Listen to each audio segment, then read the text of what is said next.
بسم اللہ الرحمن الرحیم۔ حضرت سعید ابن مسیب رضی اللہ عنہ فرمایا کرتے تھے کہ نوح علیہ السلام کے تین بیٹے سام، حام اور یافس تھے۔ سام نے عرب، فارس اور روم کو جنا۔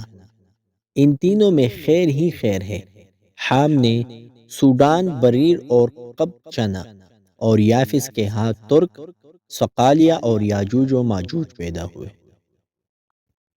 حضرت کعب رضی اللہ عنہ فرماتے ہیں چوتھے یا پانچویں ہرقل کی حکومت میں جنگیں ہوگی، اس کو طیارہ کہا جائے گا۔ سبحان اللہ۔ حضرت ابو ہریرہ کے غلام ابو مریم بیان کرتے ہیں حضرت ابو ہریرہ رضی اللہ عنہ مروان کے پاس سے گزرے۔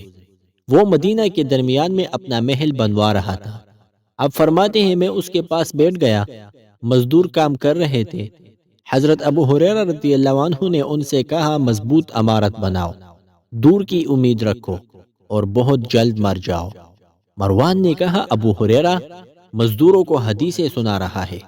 اے ابو ہریرہ تم ان کو کیا کہہ رہے ہو؟ آپ نے فرمایا میں ان کو کہہ رہا ہوں اے معاشر قریش محل مضبوط بناؤ، امیدیں دور دور کی رکھو اور مر جلدی جاؤ۔ آپ نے یہ بات 3 مرتبہ دہرائی، پھر فرمایا تم یاد کرو تم کل کیسے تھے اور تم آج کیسے ہو چکے ہو۔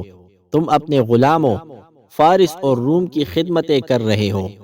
میدے کی روٹی کھاؤ، چربی والا گوشت کھاؤ، تم ایک دوسرے کو نہیں کھاؤ گے، اور ترکی گھوڑے کی طرح بھاگتے مت پھرو۔ تم آج چھوٹے رہو، کل بڑے ہو جاؤ گے۔ اللہ کی قسم تم دنیا میں جتنے درجے بلند ہوتے ہو، اللہ تعالیٰ قیامت کے دن تمہیں اتنا ہی گرا دے گا۔